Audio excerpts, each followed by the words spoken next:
Hello, my name is Roger Crenshaw. I'm 57 years old. I'm the son of an international harvester engineer in the truck division. And I got a few stories for you. I'm a professional truck driver, and I'm over in Iowa going up 29, and I failed an inspection at the weigh station. So the guy went to lunch, and he basically sent me up to the international dealer in there to get the brake, because the brake was out of adjustment by 1/4 inch.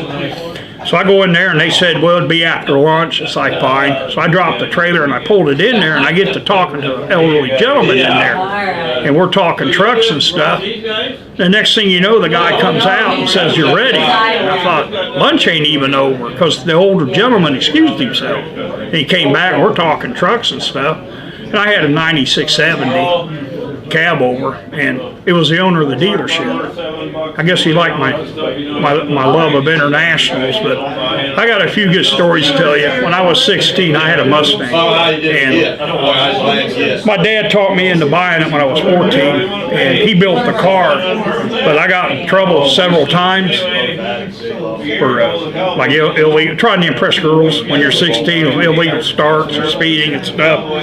So the third time we went to court, he standing there, and I told the judge I wasn't afraid of him. I was afraid of my dad, because he was like 6'2", 6'3", and I'm just a 5'11" pygmy compared to him. So we're up there, and I told the judge that, and he goes, well, the man standing next to you, he goes, he'll take care of you. So my dad said one thing, keys. So that was into the Mustang.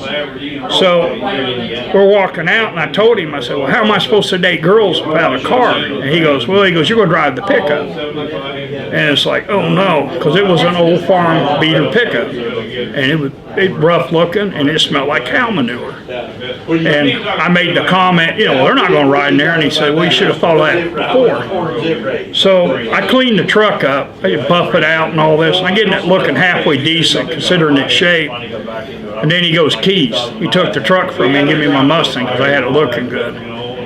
And then another story is probably the best is my dad in '70s. He bought a '77 Scout in the spring of '78, and it was the last one in Fort Wayne, and it was just a plain Jane. It was a SS2. It had the rag top, had the plastic doors.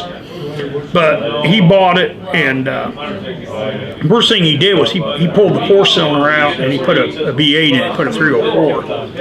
And then, he lifted it up, put some rims on it, and then my sister, who was studying art, put decals on it.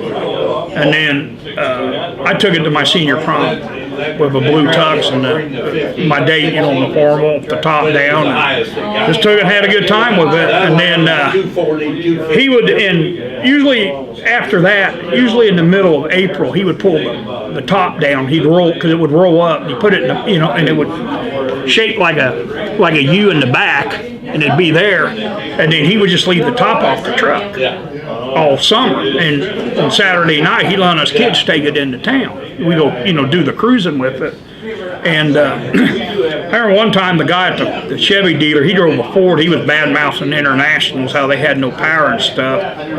And where I lived, how you settled it was you'd hook up change and drag each other across the parking lot. So he was running his mouth about it, so we hooked him up, and I told my brother and sister, I said, hang on. I put the transfer case in low, I put it in 4-wheel drive, and I started out in granny gear, and I just drug him. And when we got home, my dad had the famous words, keys, and I thought, how? And he drove by and seen what I was doing. So I grew up with him.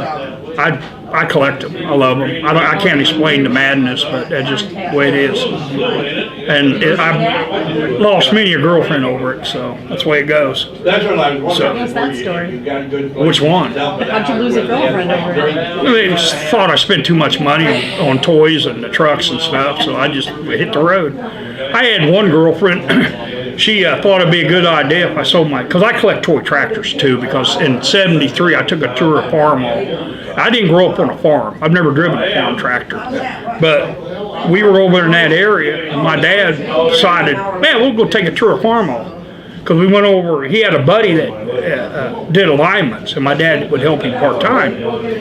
And Bear the lime equipment's out of Rock Island. Okay. So we went over to the Farmall plant, and then that was it. I was maybe 11, 12, and then I started collecting toy tractors after that. And and then the trucks.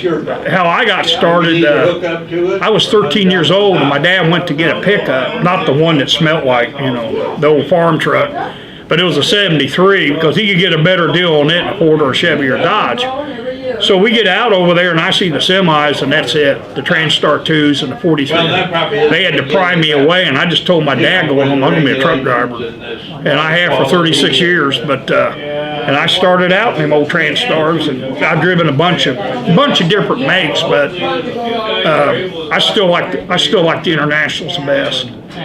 And yeah, they're it just I can't explain it, but you know, anyway, I had a girlfriend. She thought it'd be a good idea. My house wasn't big enough; it was paid off, but it wasn't good enough. And she thought it'd be a good idea if I sold all my toys and my house and bought a bigger house. I'm thinking, why? And then I have an old pickup. She thought it'd be good, and so anyway, but she didn't want to sell her Barbie doll collection, so that was into her.